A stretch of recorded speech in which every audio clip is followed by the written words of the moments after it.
예, 안녕하십니까. 책 읽는 자유인 채널을 운영하고 있는 이선입니다. 오늘 2025년 12월 13일 토요일, 지금 시각은 오후 1시 53분입니다. 오늘 두 번째 시간인데요.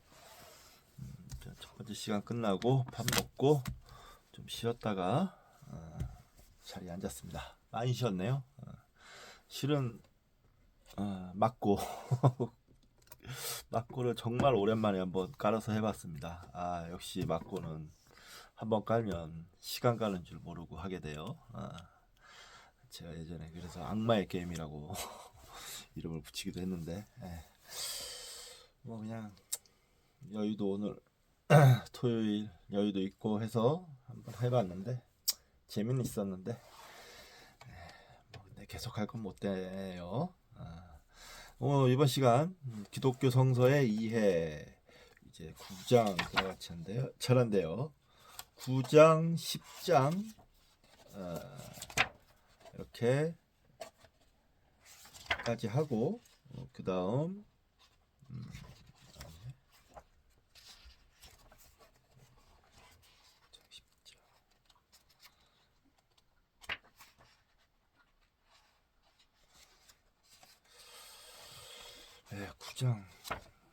9장까지만 해야 되겠다. 9장까지만 일단 하고 저기 순서를 좀 바꾸겠습니다. 논문 잘 쓰는 법을 하려고 했는데 소설 필기영사 버틀비 읽도록 하겠습니다. 그 다음에 또 진도 올라가고 이런 식으로. 자, 오늘 오랜만에 책 한 권 소개시켜 드릴게요. 진짜 중고책으로 샀는데요. 자, 붉은 여왕, 매트 리들리의 붉은 여왕. 이 책이 진화생물학에서는 이기적 유전자와 그 양대 산맥쯤 된다고 해요. 인간의 성과 진화에 숨겨진 비밀, 모든 인간이 진화하는 이유는 자손 번식이다. 그 목적을 달성하는 최고의 수단은 성이다. 김윤택 번역, 최재천 감수, 김영사에서 나왔습니다. 게놈 본성과 양육의 저자 매트 리들리가 쓴 성선택과 인간의 본성에 관한 최고의 리포트. 이게 굉장히 두꺼운 책이고 유명한 책인데 아주 싸게 샀어요. 운 좋게. 근데 싸게 산 거 치고는 책 상태가 너무너무 좋습니다. B급으로 되어 있는데 나와 있었는데 B급이 아니고 A급인데요. A급. 아주 책 상태가 좋아서 만족합니다. 새 책을 그냥 단돈 몇천 원 주고 산 것 같은 느낌이에요. 2006년도 당시에 이미 24,000원이나 되는 책인데 이렇게 인연이 돼서 왔으니 한번 읽어봐야겠습니다. 재밌다고 그러더라고요. 평가도 아주 좋고 읽어봐야 될 것 같아요. 매트 리들리 1958년 영국의 루캐슬에서 태어났으며 옥스퍼드 대학교에서 동물학을 전공하여 박사학위를 받았다. 김윤택은 생물학과 졸업했고 최재천 교수님은 뭐 잘 알려져 있는 교수님이죠. 생물학, 우리나라 진화생물학계 거두라고 해야 될까요? 그런 표현 좀 이상한가? 아무튼 우리나라 진화생물학계를 주도해 나간다고 해야 될까요? 유명한 신 분이니까요. 목차 읽어드리도록 하겠습니다.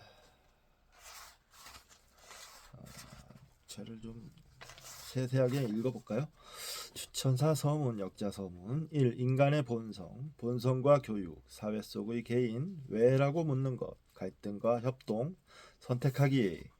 2. 성의 수수께끼, 사다리에서 쳇바퀴로, 처녀 임신, 성의 자유무역, 인간의 가장 큰 경쟁자는 인간이다. 개체의 재발견, 무지에 의한 도발, 원본 복사이론, 카메라와 톱니바퀴. 3. 기생생물의 심, 약간만 다룰 수 있는 재주, 뒤엉킨 강둑, 붉은 여왕. 기지의 싸움, 인공 바이러스, DNA 자물쇠 따기, 성과 예방접종의 유사점, 빌 해밀턴과 기생생물의 힘, 높은 지대의 성, 성이 없는 달팽이, 불안정성의 탐색, 윤충의 수수께끼. 4. 유전적 반란과 성, 인간은 왜 암수한 몸이 아닐까? 아벨의 후손은 없다. 일방적인 무장 해제의 장점, 정자에게 필요한 안전한 성교를 위한 정보, 결정의 시간, 순결한 칠면조의 경우, 레밍 쥐들의 성영sep체 다툼, 성별을 결정하는 법, 장자상속과 영장류 동물학, 지배적인 여자들이 아들을 낳는가, 성의 판매, 이성은 어떤 결론으로 수렴하는가. 5. 공작새의 꼬리, 사랑은 이성적인가, 몸치장과 까다로운 선택, 싸워 이길 것인가, 사랑을 구걸할 것인가, 독재적 경향, 유전자의 소진, 몬터규가와 케플럿가, 선택은 값싼 것인가, 몸치장에 따른 장애, 지저분한 수컷들, 대칭의 아름다움, 정직한 옛 매딱, 젊은 여자들의 허리는 왜 날씬한가, 꺽꺽거리는 개구리들, 모차르트의 음악과 찌르레기의 노래, 장애를 가진 광고자들, 인간 공작새. 6. 일부 다처제와 남자의 본성, 수컷으로서의 남자, 결혼의 관점, 남자는 덮치고 여자는 꼬리친다.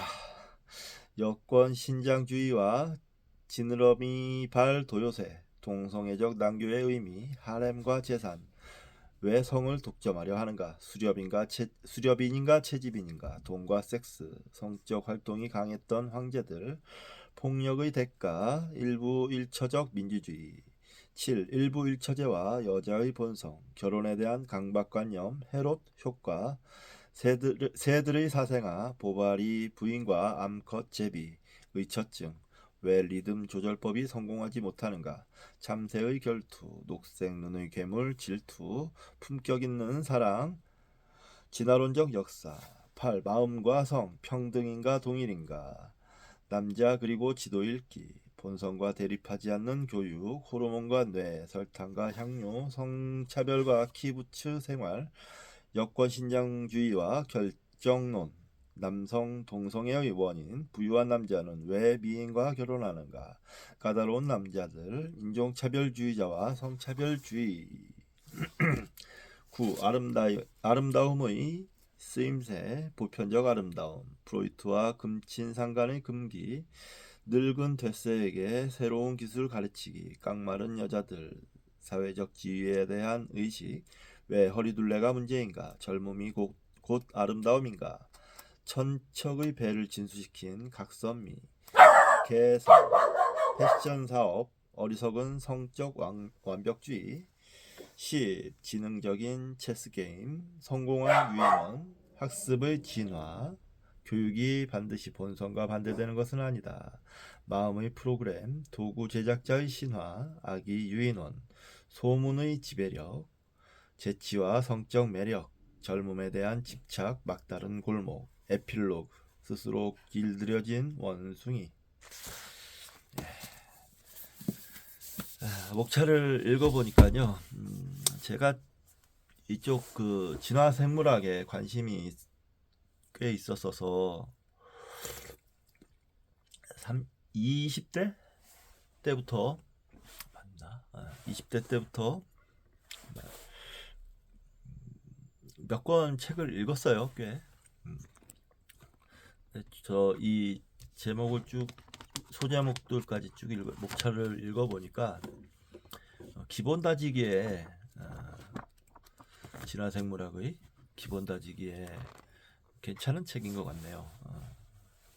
근데 좀 많은 부분 아는 내용일 것 같은 생각도 들고 뭐 그렇습니다. 뭐 기회가 되면 읽어보도록 하겠습니다. 자, 이번 시간 기독교 성서의 이해 제9장 낭송문화와 복음서 시작하겠습니다. 220조. 기초적 사실들, 복음서에 관하여 우리가 이 얘기를 할 때 우리가 잊지 말아야 할 매우 중요한 기초적 사실들. 우리가 오늘날 우리 자신의 일상 체험의 구조 때문에 매우 안일하게 무시해버릴 수 있는 사실들. 복음서가 쓰여진 당대의 초기 교회의 일상적 삶의 문화적 쇠사와 관련된 사실들에 관하여 응당 관심을 기울여야 한다. 당시에는 인쇄라는 것이 없었다. 따라서 오늘날 우리가 생각하는 개념의 책이라는 것이 존재하지 않았다. 따라서 우리가 현재 일상적으로 생각하는 개념의 독서라는 현상이 존재하지 않았다. 누구든지 책방에 가서 책을 사서 본다든가 교회에 가면 의자 앞에 신도들 누구든지 볼 수 있도록 성경이 꽂혀 있다든가 이런 진풍경은 존재할 수가 없었다. 당대 초대교회에 모인 사람들의 대다수는 당연히 문맹이었다. 마가라는 어떤 사람이 복음서를 썼다고 하는 사실은 구체적으로 무엇을 의미하는가? 복음서 저작의 물리적 사실들, 종이. 우선 당시에는 종이라는 것이 없었다. 당나무를 원료로 하는 종이의 발명은 오직 중국 역사의 사건이었다. 후한 명제 때 황관 체륜, AD 107년까지 사셨네요. 체륜이 체후지라는 종이를 만든 것은 AD 105년이다. 그것이 세계 종이 역사의 기원이다. 체륜은 매우 천재적인 인물이었는데 그렇게 위대한 발명을 해놓고도 2년 후에 자살하고 만다. 종이가 중앙아시아에 온 것이 751년, 바그다드에 온 것이 793년, 유럽의 페이퍼밀, 그리고 종이 공장이 세워진 것은 14세기였다. 그리고 그 생산 공정이 최초로 기계화된 것은 1798년이었다.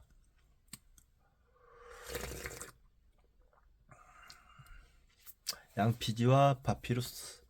마가 시대에는 종이에 해당되는 것이 두 가지밖에 없었다. 하나는 양피지라는 것인데 양가죽을 무두질하여 늘려서 세무 가죽처럼 야들야들하게 얇게 만든 것이다.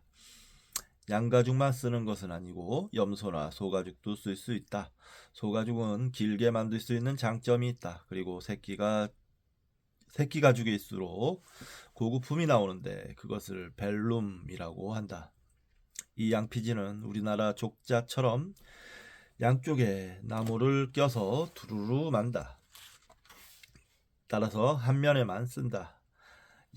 앞뒤 양면을 다 쓰지 않는다. 그렇기 때문에 양사로서 한 두루마리 즉 권의 의미를 지니는 볼룸이라는 말을 쓴다. 한 볼룸은 한 놀이라는 뜻이다. 예.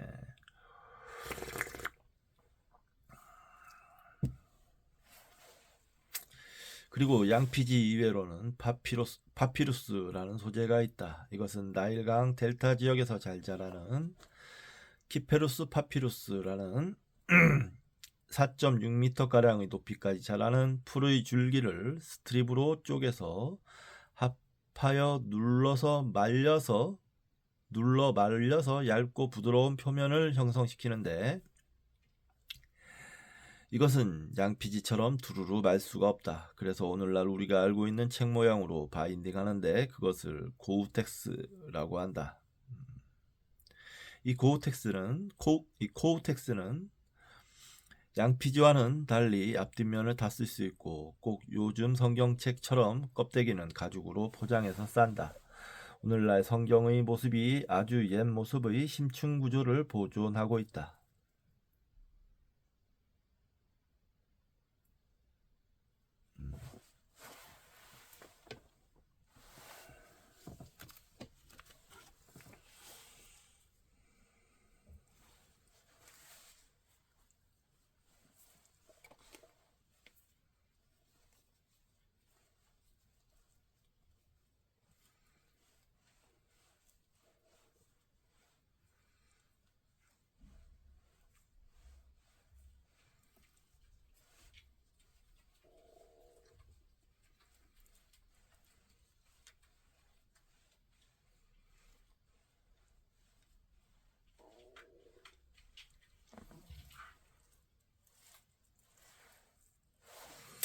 지금 우리가 성경에 해당되는 말로서 바이블이라는 말을 쓰고 있는데 그것의 고원은 비블로스이다.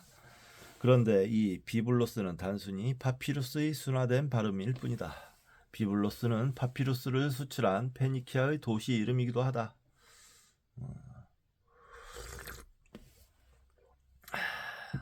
이 도시 이름에서 즉 성경, 즉 바이블이라는 말이 생겨난 것이다. 그런데 이 양피지가 되었든 파피루스가 되었든 이 재료는 구하기가 힘들고 비싼 물건이라서 아무나 쉽게 만질 수 있는 것이 아니다. 이 자료 위에다 동식물, 광물에서 추출한 염료와 수액을 섞어 만든 잉크를 갈대펜으로 찍어 쓴다. 영화에서 보던 깃털펜은 7세기에나 등장한 것이다. 강철펜은 19세기 중엽에나 발명되었으니 그 전에 무엇을 쓴다고 하는 것은 매우 주의를 요하는 고통스러운 작업이었다. 유대인들은 파피루스보다는 양피지를 더 즐겨 썼다. 양피지가 원래 그들의 율법서들의 전통이었다. 양피지의 원어인 파치먼트라는 말은 예배소 위에 있는 페르가움이라는 시랍 도시에서 양피지가 많이 생산되었기 때문에 생긴 말이다. 아마도 마가는 복음서를 양피지에 썼을 것이다. 양피지가 고급 재료이기 때문에 당연히 공간을 아껴야 한다. 그래서 매우 깨알 만한 글씨로 작게 쓰는데 물론 당시에는 장, 절의 구분이나 일체 띄어쓰기 같은 것이 없었다. 매우 시각적으로 불편한 것이었다. 즉 기록을 위한 것이지 일반인의 독서를 위한 것이 아니었던 것이다. 우리나라 북의 달인 후구 김대환이 좁쌀 하나에 반야심경을 다 새겨 넣어 기네스북에 올랐다고 하는데 유대인들도 양피지에 깨알같이 많은 글씨를 써서 그것을 말아 부족으로 사용하곤 했다. 사실의 무지한 성령은 인간의 편견만 조장. 내가 왜 이런 시시콜콜한 이야기를 하는가? 우리는 너무도 사실에 무지하다는 것이다. 성경을 운운한다면 우리는 우선 성경이라는 아주 객관적인 문헌에 관한 사실들을 알아야만 한다. 그러한 사실을 토대로 초대교회의 역사적 정황을 정확하게 재구성해야 하는 것이다. 그래야 비로소 복음이 들리고 하나님의 말씀이 들리게 되는 것이다. 그런데 서구의 위대한 신학자라고 하는 사람들조차도 이러한 사실들을 무시하고 하나님의 말씀만을 이야기하려고 한다. 그것은 때때로 오늘날의 우리의 체험 속에서 왜곡된 주관적 인간의 언사에 불과할 수가 있다. 성령을 주장하는 정통파들일수록 인간의 말을 하나님의 말씀으로 착각하는 오류의 폐해를 주책 없이 전파하는 경향이 심하다. 시각적 문헌과 청각적 문헌. 내가 말하려는 복음서에 관한 중요한 사실은 복음서는 시각적 문헌이 아니라 청각적 문헌이라는 것이다. 요즘처럼 사람들의 독서를 위하여 기록된 책, 즉 비블로스가 아닌 것이다. 그것은 양피지 위에 특수한 목적을 위해 쓰여진 수고 가로 열고 신학계에서는 MSS라는 말을 쓴다. 일뿐이다. 수고. 내 말을 이해하기 위해서는 초대교회의 정황을 말해주는 한 성서의 구절을 살펴볼 필요가 있다. 데살로니가 전서 5장에 내가 주를 힘입어 너희에게 명하노니 모든 형제에게 이 편지를 읽어 드리라.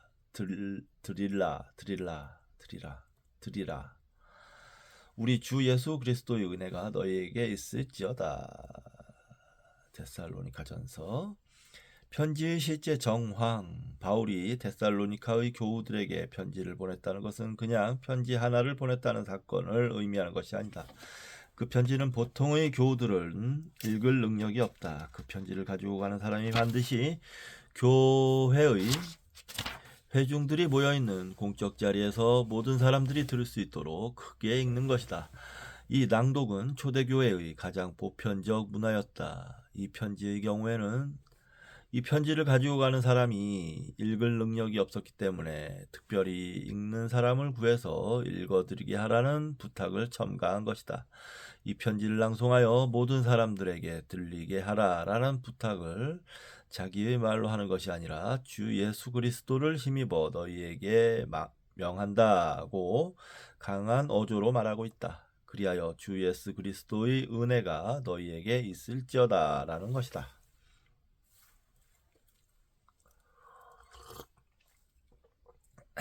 캐릭스. 편지의 낭송자를 전령이라고 하는데 이 전령은 히랍의 시르메스로부터 내려오는 전통이며 이 성서시대에는 그 전령을 캐릭스 또는 시에로 캐릭스라고 불렀다. 캐릭스는 고대 헬라로부터 고상한 지위가 있었으며 호를 가지고 다녔으며 현명과 지혜의 상징이었다. 즉 그를 읽을 줄 아는 사람이었다는 것이다. 보통 사람들이 보아서 알 수 없는 문자를 해독할 수 있는 특이한 지혜의 소유자로 인식되었다. 캐릭스의 제1의 요건이 바로 멀리 퍼져나가고 낭낭한 목소리의 소유자이어야 한다는 것이다. 올림픽 경기 때도 그 한편에서는 이 전령들의 목소리의 발성의 정확성과 강도를 측정하는 콘테스트가 열리곤 했던 것이다. 이 캐릭스들이 선포하는 내용이 바로 캐리그마가 되는 것이다. 바울의 편지들은 바로 초대교회에서 이러한 캐리그마의 잔치라는 기능을 지닌 특수한 문서였다. 좀 서서 읽도록 하겠습니다.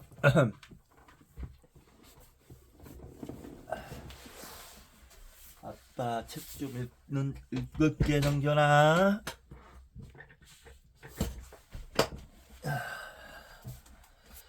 서서 읽을게 정견아. 살짝 졸릴랑 말랑한다. 자.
예.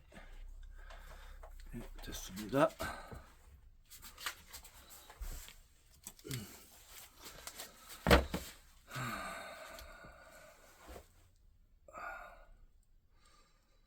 낭송 문화 속의 교회.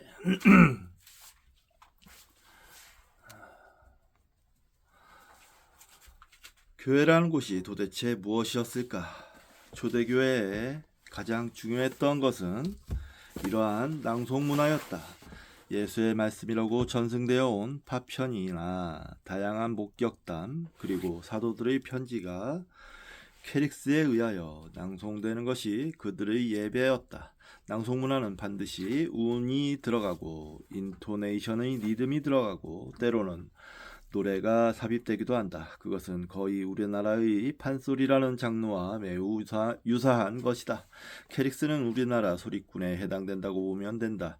단지 조선조 말기의 소리꾼은 신분적으로 강대 신분이었기에 천시된 반면에 초대교회의 전령은 신의 말씀을 전하는 전령으로서 숭상되었다는 것만 다르다.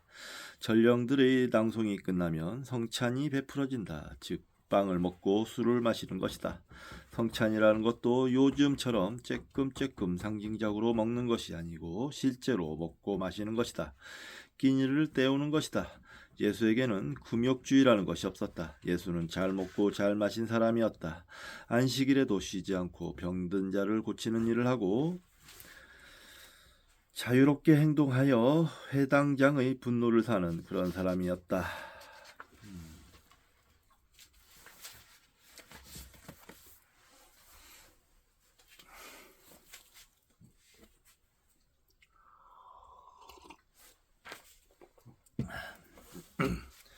디모데도 소리꾼.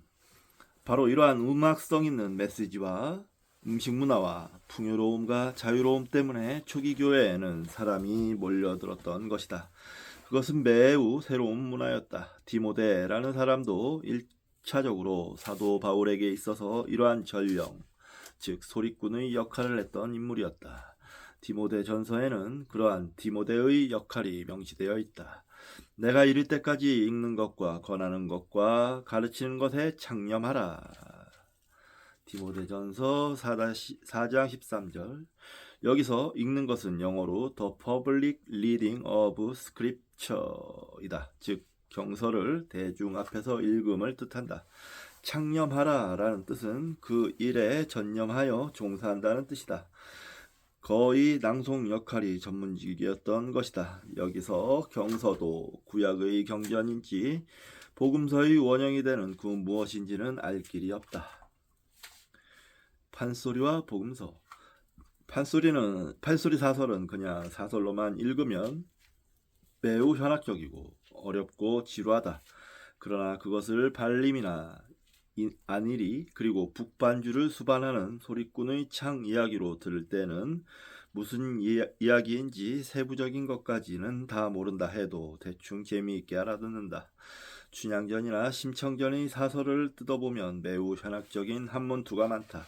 즉 그것을 쓴 사람은 조선조 문화의 아주 고도의 문헌적 지식의 소유자임이 분명하다. 그러나 그것을 듣고 그 재미를 향유한 사람들은 식자층이 아니라 조선왕조의 일반 서민들이었다. 소리꾼의 판이 벌어진 곳은 양반집 사랑채의 대청이었지만 그 앞마당을 가득 메운 것은 농촌의 뭇백성이었다. 시각적 문헌과 청각적 문헌은 그 성격이 매우 다르다. 시각적 문헌은 그 자체로 그것을 읽는 지식인들을 대상으로 하기 때문에 논리적인 분석의 대상이 되고 지식과 정보의 교환을 주 목적으로 하게 된다.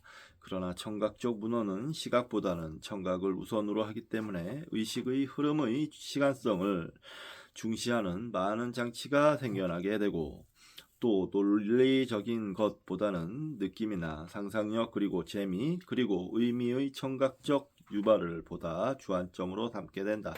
그것을 듣는 사람들은 감동을 최우선시하게 된다. 그 감동이란 나의 삶에 의미를 주는 것이다. 이 감동을 전하기 위한 장치로서 어떠한 논리적 혹은 비논리적, 감각적 혹은 초감각적 이야기가 동원되어도 듣는 사람들은 그 세부적 문제에 신경을 쓰지 않는다. 문제는 나의 삶에 의미를 던져주는 감동일 뿐이다. 감동이란 캐릭스 가로 열고 창자의 발설에 감하여 동하는 청자의 감성의 체계이다.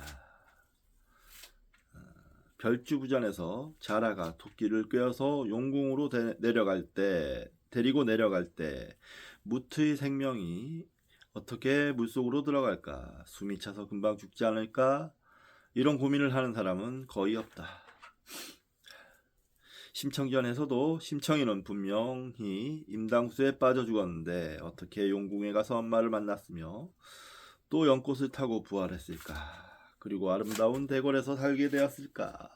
이런 고민을 하지 않는다.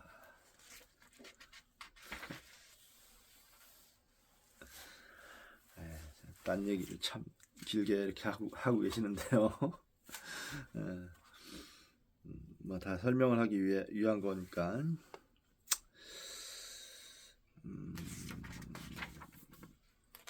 조금 쉬었다 하겠습니다. 괜히 이상하게 좀 졸립기도 하고 몸을 좀 풀 필요가 있을 것 같아요. 조금 쉬었다가 하도록 하겠습니다.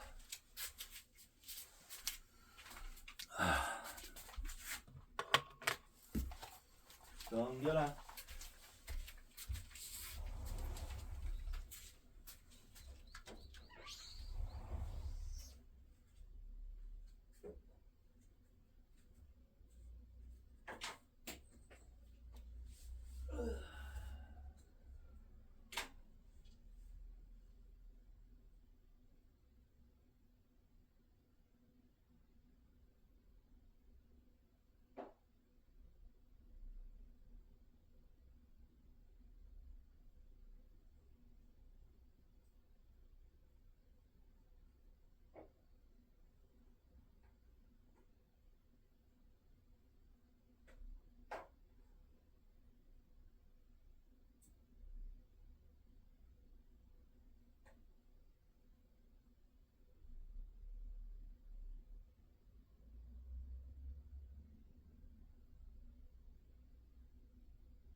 예, 이어서 읽도록 하겠습니다.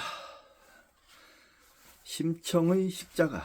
우리가 기독교 문명을 접하기 이전에도 이미 죽음과 부활이라는 메시지는 우리 주변에 무수히 깔려 있었던 이야기 패턴이었다. 그러나 이러한 이야기들을 우리의 서민들은 하나의 문학적 상상이나 날조로서 접하는 것이 아니다.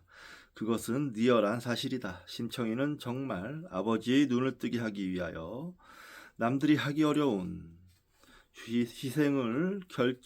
희생의 결정을 내렸고 몸을 팔았다. 죽음으로써 아버지에 대한 효를 나타낸다고 하는 그 어린 여인 심청의 결단처럼 심각한 문제 상황은 없다. 분명 그것은 심청의 십자가였다. 그리고 임당수로 몸이 팔려 배전에서 떠나가는 가냘픈 심청이의 모습. 뒤늦게 달려와 임당수 해변에서 대성통곡하는 아버지 신봉사의 원성. 심청이 거동봐라. 샛별같은 눈을 감고 초맛자락 무릅쓰고 배전으로 우르르르 만경창파 갈마기 격으로 떴다.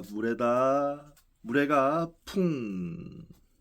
그 빠지는 순간 어찌 그것이 드라마라 허구의 가상이라 생각하겠는가. 실제로 우리는 그 순간 심청이와 같이 빠져 죽은 사실적 체험을 하게 된다.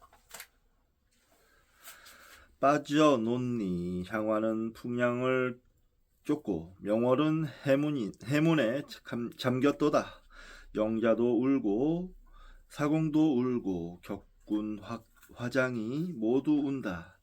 닭감 어라 어기야 어야 우후 청강 좋은 흥을 묻노라. 저백구야 홍요 월색이 어느 곳이고 어느 곳고 일강세운의 평생에 너는 어이 한가 허느냐.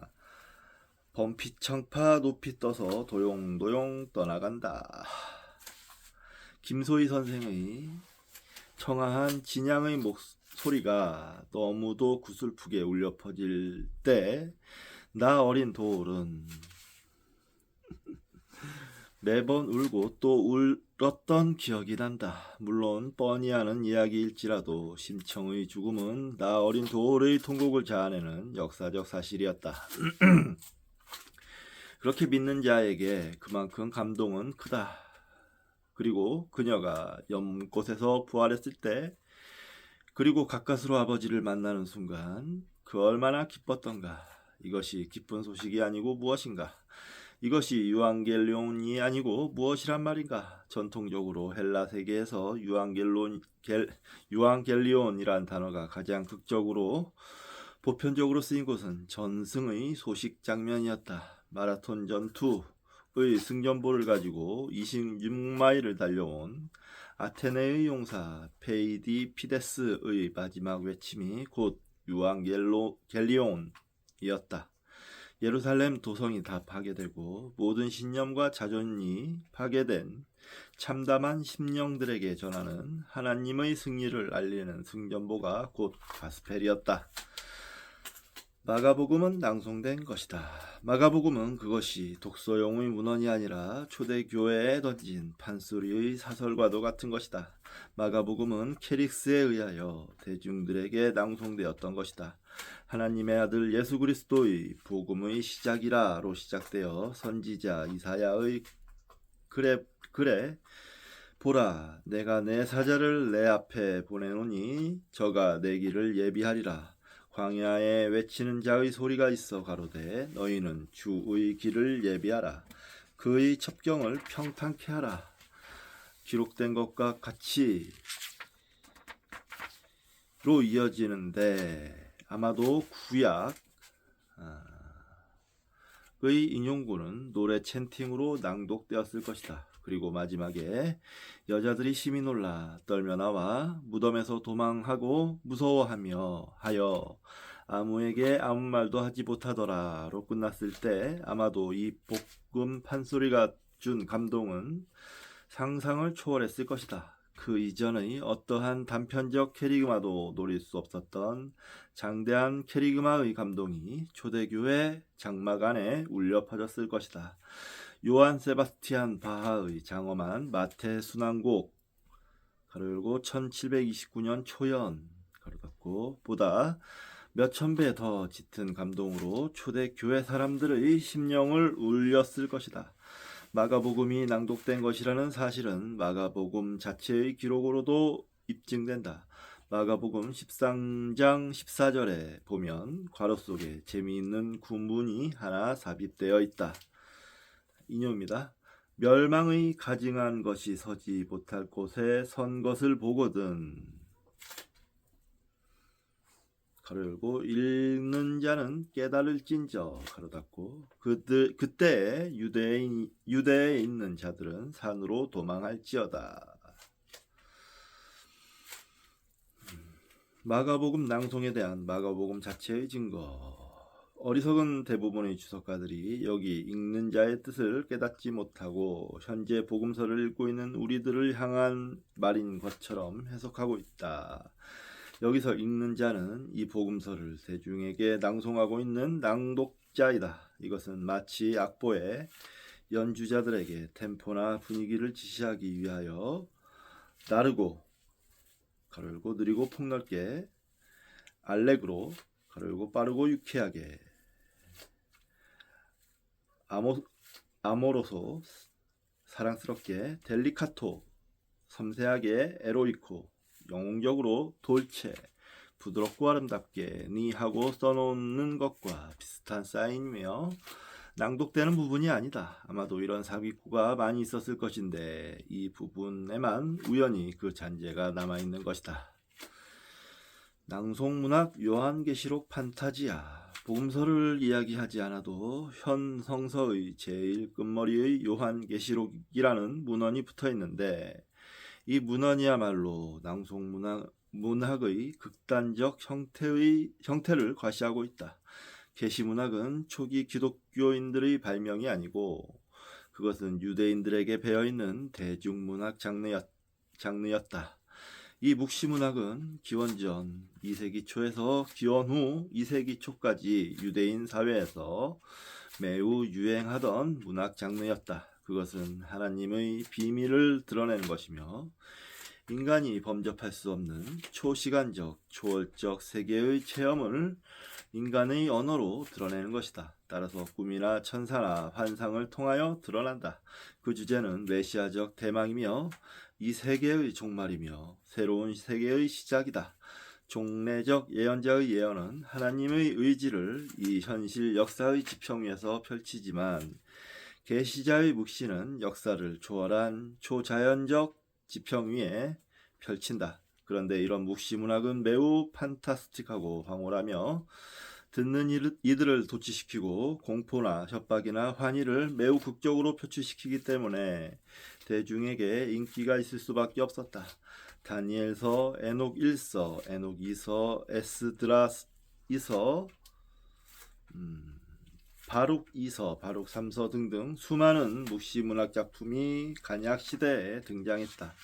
복음서의 출현도 이 묵시 문학의 영향을 간과할 수는 없다. 변절과 순교의 기록.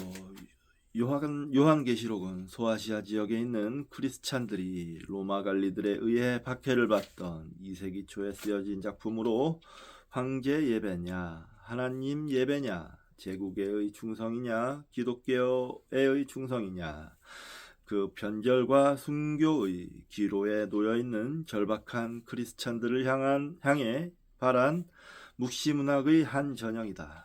이 문헌의 저자의 의도는 매우 명백한 것이다. 순교는 영원한 보상을 받고 황제 예배, 즉 배교는 영원한 징벌을 받는다는 것을 강조함으로써 순교에 대한 매혹감을 느끼게 하고 배교에 대한 공포감을 조장시키는 것이다.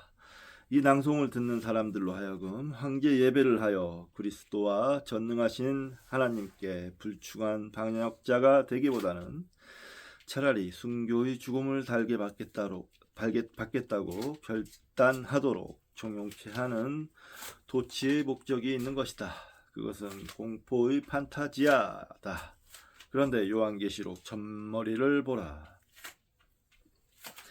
이 예언의 말씀을 크게 낭송하는 사람과 그 낭송을 듣는 사람들, 그리고 이 가운데 기록한 것들을 지키는 사람들은 복이 있나니 때가 가까움이라.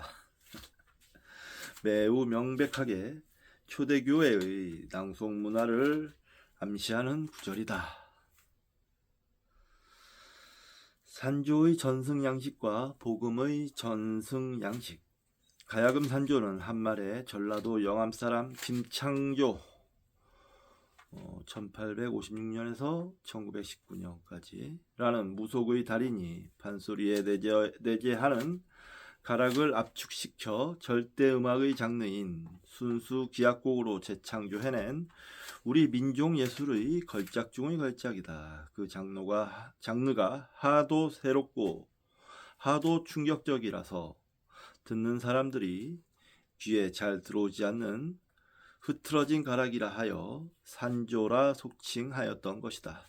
그러나 사람들의 사랑을 순식간에 구한말 음악계에 열병처럼 번져가서 오늘의 장관을 이루게 되었다. 그러나 옛날에는 악보라는 것이 없었다. 그리고 연주라는 개념이 꼭 악보대로 선생에게 배운 대로를 의미하는 것이 아니었다. 자기의 해석이나 장기나 자기가 좋아하는 가락을 첨가하기도 하고 또 자기 분위기에 맞지 않는 것은 생략하기도 한다.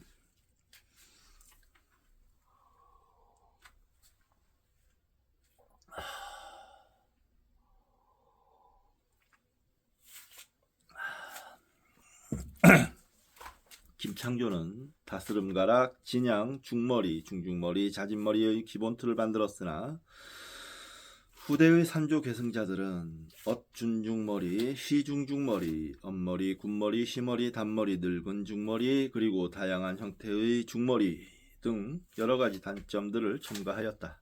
그래서 김창조를 계승하는 유파들을 살펴보면 제각기 맛이 다 다르다.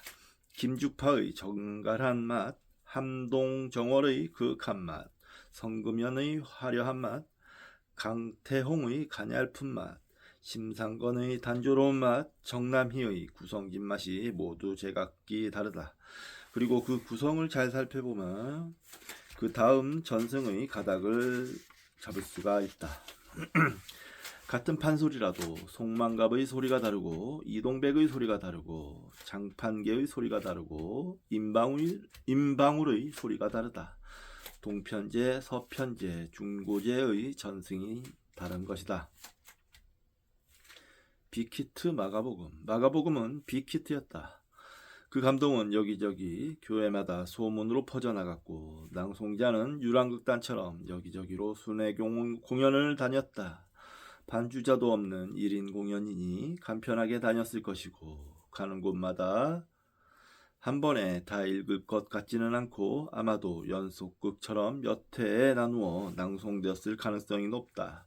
하여튼 인기가 높아지면 높아질수록 그 대본을 카피하는 사람들이 생겨나고 사본을 가지고 또 새 팀들이 유랑의 길, 전도의 길을 떠났다. 그런데 그러한 복음을 듣는 사람마다 감동 끝에 자기가 이전에 들어왔던 이야기를 첨가해서 전하는 사람도 생겨나게 되고 또 관련된 설화들을 창작하여 덧붙이는 사람도 생겨난다. 옛날에 할머니들이 들려주던 이야기들은 누대를 거쳐 전승이 달라지기 때문에 해주는 사람마다 스토리의 길이와 구성과 분위기 그리고 인물들의 다양한 변화가 있는 것과 비슷한 현상이다. 그러나 원형의 디스트럭처는 항상 살아있다.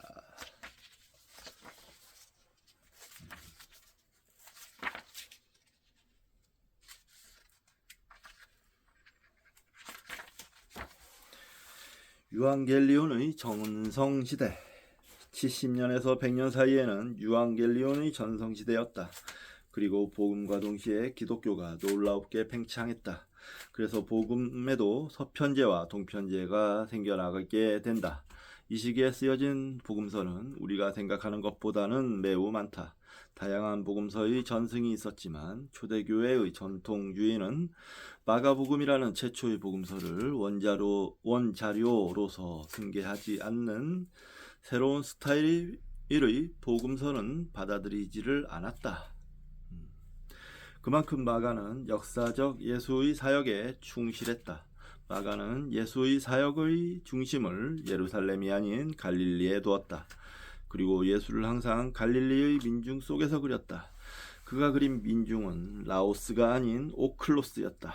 라오스는 국가주의적 함의가 있는 말이며 국민으로 번역될 수 있는 말이다. 그러나 오클로스는 이스라엘 민족을 하나의 통일체로서 표현하는 일체의 맥락과 무관한 그냥 군중이다. 예수는 항상 우호적인 민중에게 둘러싸여 있으며 예수는 민중을 불쌍히 여기고 친절히 가르치며 그들 속에서 자신의 아이덴티티를 발견한다. 누가 과연 내 모친이며 동생들이란 말인가?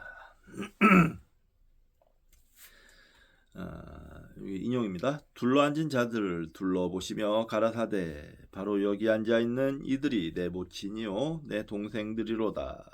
누구든지 하나님의 뜻대로 행하는 자는 내 형제요 자매요 모친이니라. 마가복음 3장 34절에서 35절. 적의감 없이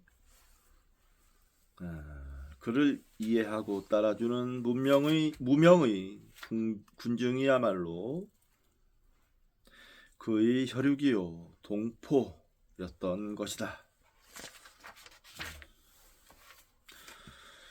공관복음서. 이러한 생생한 역사적 지평 위에서 복음서는 전개되어야만 했다. 아주 너무 생생하게 소개를 길게 했어요. 이때까지는 다 지금부터 할 설명에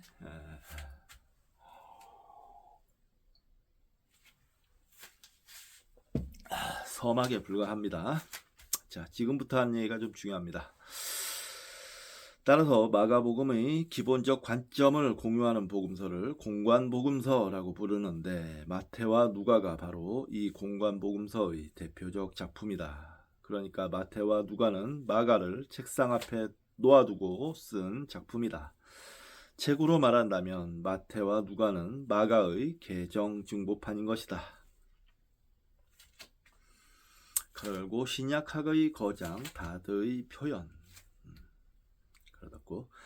그러니까 마태와 누가 속에는 마가가 거의 다 들어있다. 마가의 661개의 문장 중에 600개가 마태 속에 들어있고 350개가 누가에 들어있다. 그러니까 마태복음은 마가복음을 매우 충실히 계승했다고 볼 수 있다. 그리고 마가에 들어있지 않은 것으로서 마태와 누가에 공통된 것도 200개 정도 있다. 이 200개의 문장을 보통 독일어의 자료라는 단어의 첫 자를 따서 Q자료라고 부른다. Q자료는 82개 정도의 단편으로 구성된 예수의 어록이며 예수 말씀의 구전을 최초로 성문화시킨 것이다. 그것은 AD 50년경의 사건이었다. 그러니까 마태와 누가는 마가와 Q자료를 보고서 개정 증보판을 낸 것이다. 분량으로 말하자면 누가가 마태보다 좀 더 많다. 그리고 마가와 Q자료를 뺀 마태에게만 특유한 자료를 M, 누가에게만 특유한 자료를 L이라고 부른다.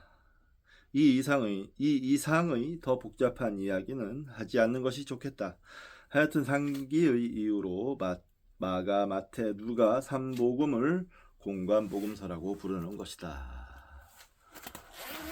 이게 지금 복음서 3복음서 구조의 핵심입니다. 이런 건 뭐 기본적인 거니까 대충 여기 체크를 하고 넘어가도록 하겠습니다. 이거를 나중에 필요할 때가 있을 것 같아요.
마가, 누가, 마태복음서의 관계를 잘 밝혔습니다.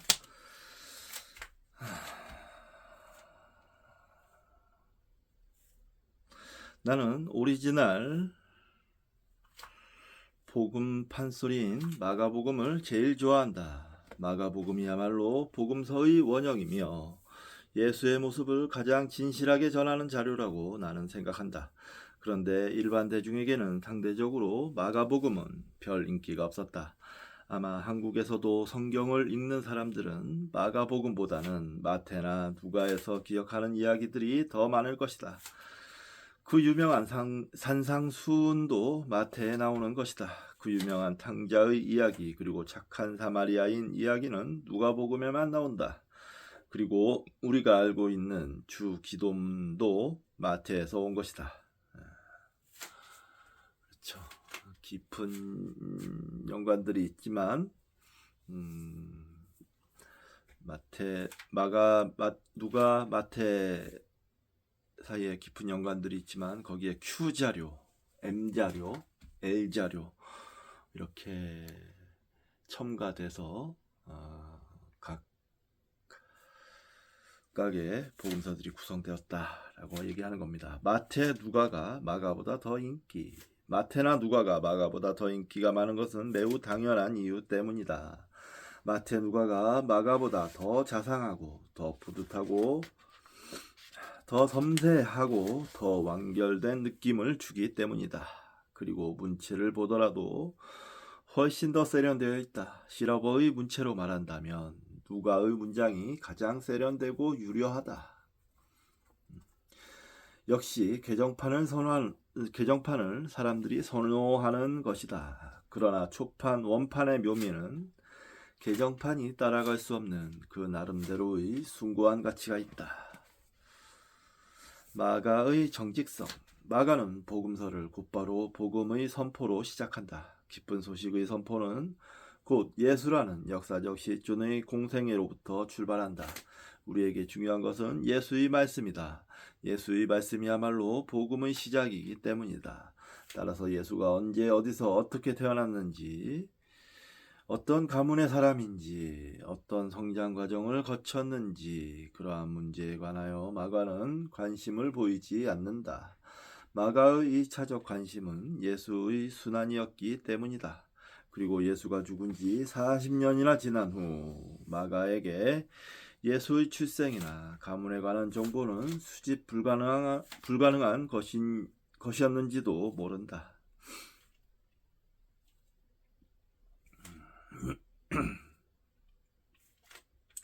마가는 상상력이 풍부한 사람이었지만 정직한 정보의 울타리 안에 머물려고 노력했다.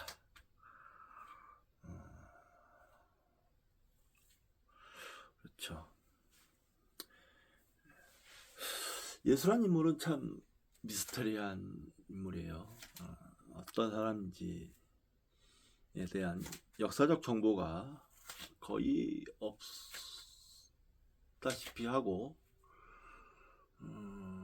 그 흔적 정도만 복음서에서 찾아볼 수 있는 건데 좀 약간 그 흔적조차도 여러 가지 논리적 추론을 거쳐야 사실에 가깝지 않을까라는 정도의 추론만을 허용하고 있기 때문에 좀 모르겠습니다. 전승의 형성. 그러나 일단 복음서라는 문학적 장르가 엄청난 성공을 거두게 되자 그것을 듣는 사람들은 아쉬움을 느끼게 되고 한두 마디 혼수를 두는 이야기를 첨가하게 마련이다. 예수는 아무개 아들이었어. 거 있잖아. 거 목수집. 그 집 애들이 7남매가 있었는데 예수가 맞이였대나 봐. 아니야, 5형제 중 야곱이 맞았어. 그 집안 족보는 내가 잘 아는데 우리 집안하고는 할아버지 때 갈라졌어. 우리 할아버지가 그러는데 예수 어릴 때 예루살렘의 어느 회당에서 봤다나 봐. 아주 영악했대지. 인용입니다. 불과 40년 전에 죽은 사람이라면 아직도 그에 관한 이야기는 무수히 살아 움직이고 있을 수 있다. 그러나 복음서 저자들의 관심은 그러한 한간의 사실에 관한 보도가 아니었다. 이왕 복음서라는 것이 한 인간의 바이오그라피적인 일대기 형식이라고 한다면 반드시 출생으로부터 출발해야 제대로 갖추어진 느낌이 든다고 생각했을 것이다. 그래서 그의 출생이나 유년기에 관한 이야기가 수집되거나 만들어지거나 했을 것이다. 그러나 예수는 하나님의 아들로서 인간세에 하나님의 복음을 전한 사람이다. 그리고 그는 이미 마가복음서에서부터 아니 그 이전의 바울의 비전으로부터 이미 순환과 부활의 신적인 권세를 과시했던 사람으로서 각인되어 있다. 그렇다면 출생부터 범용한 인간과 똑같이 태어났다고 한다면 좀 문제가 있다. 그는 출생부터 범용한 인간과는 달라야 했다. 뭔가 그의 신적인 계보를 과시해야만 했던 것이다. 한간의 객관적 사실은 이런 것이었다. 예수는 나사렛이라는 갈릴리 시골에서 성장한 목수였거나 목수의 아들이었거나이다. 이게 마가복음과 마태복음에 나오는 이야기입니다. 억측이 아니고 마가복음과 마태복음에 나오는 이야기예요. 그래서 최근에 만들어진 이제 예수에 관한 영화에서는 예수가 이제 막 식탁 같은 거를 목수 일을 하는 그런 장면이 연출되기도 하고 그래요.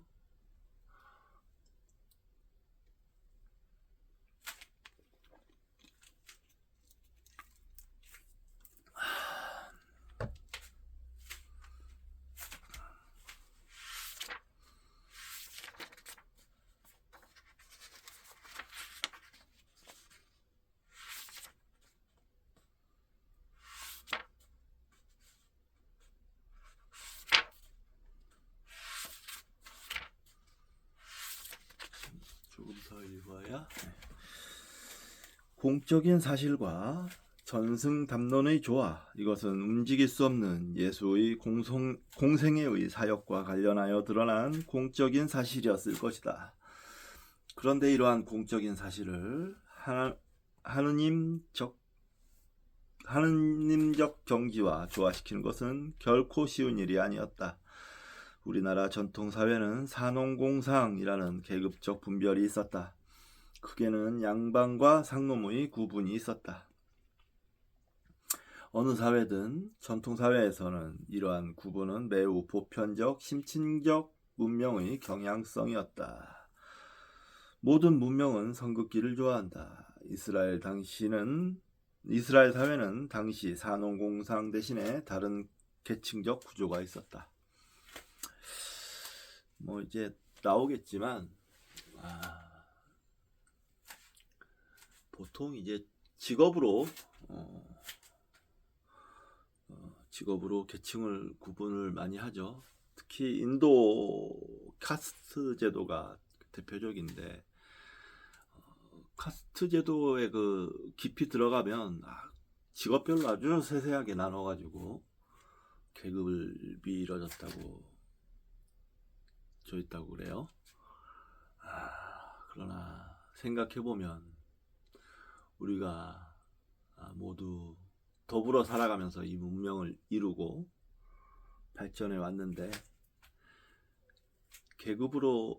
직업으로 사람의 차별을 둔다는 게 얼마나 유치한 일인지 그런 생각을 다시 해야 합니다. 지금 여전히 그런 경향이 남아 있어요. 그 생각을 뿌리부터 뽑아내야 됩니다. 직업에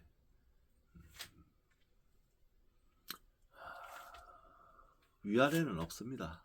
직업으로 계급을 나눌 수는 없어요. 물론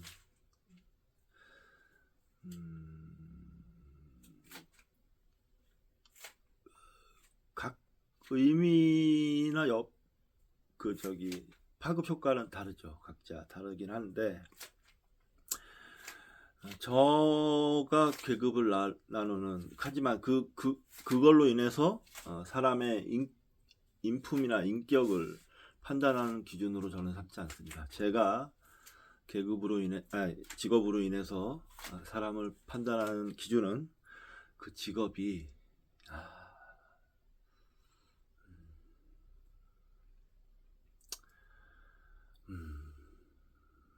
편하게 얘기하겠습니다. 선한 직업인지 악한 직업인지에 따라서 그 인간의 격을 나눌 뿐입니다. 예를 들면 도둑놈, 살인자, 사기꾼 이런 직업들 있잖아요. 그런 직업들은 인간적으로 높게 평가받을 수 없죠.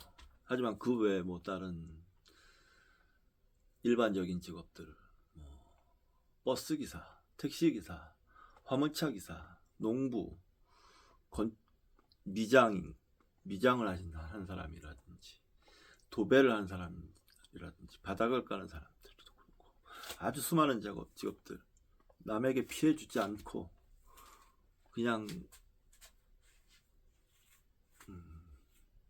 우리 일상에서 해야 할 일을 하는 그런 사람들, 누구나 존중을 받아야 됩니다. 그렇게 생각해요. 더 세분해서 구분해서 들어가면 골치가 아파지겠지만 그걸 퉁쳐서 양심으로 돌리고 있죠. 이런 양심으로 자기 양심에 비춰봤을 때 떳떳하지 않은 직업들을 가지고 계신 분들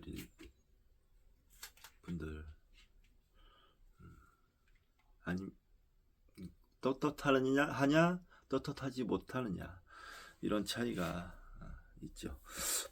아무튼 주요할 얘기는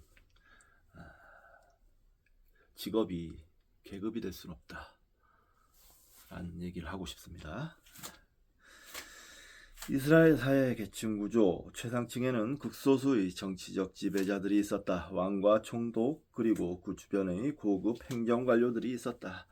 이들은 인구의 1%도 채 되지 않지만 당시 이스라엘 땅의 과반을 소유하고 있었다.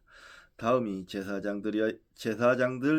이들도 국토의 15% 이상을 소유한 부유한 지주들이었다. 다음이 특권 향당들인데 고위 군인들과 실무 관료들이다. 그 다음 상인들이다. 상인들은 하층에서 상향한 사람들이 많았지만 당내에 상당한 부와 권력을 향유하고 있었다. 이들까지는 이스라엘 사회의 지배계층에 속한다.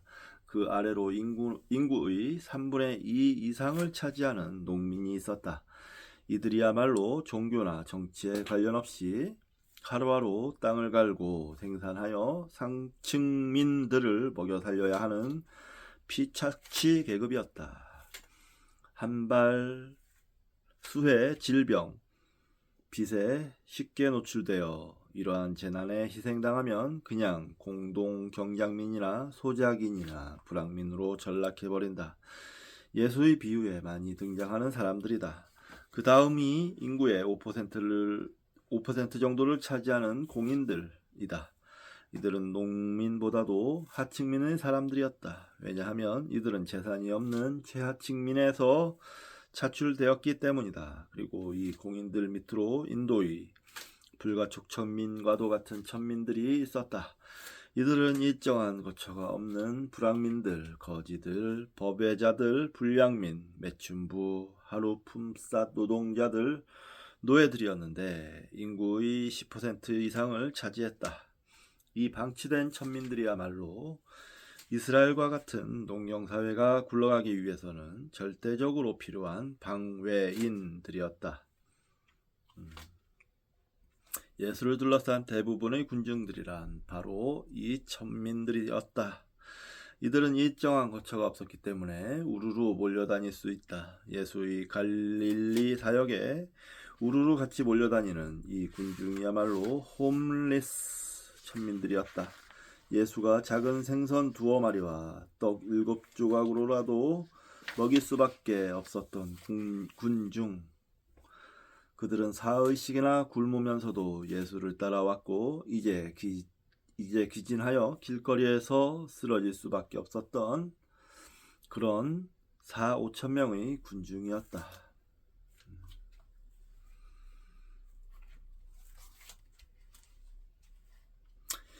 역사적 예수가 만약 목수였다고 한다면 그는 농민과 천민의 중간에 끼어있는 공인계급에 속하는 사람이었다. 당시 목수는 결코 사회적 지위가 높은 기술자가 아니었다.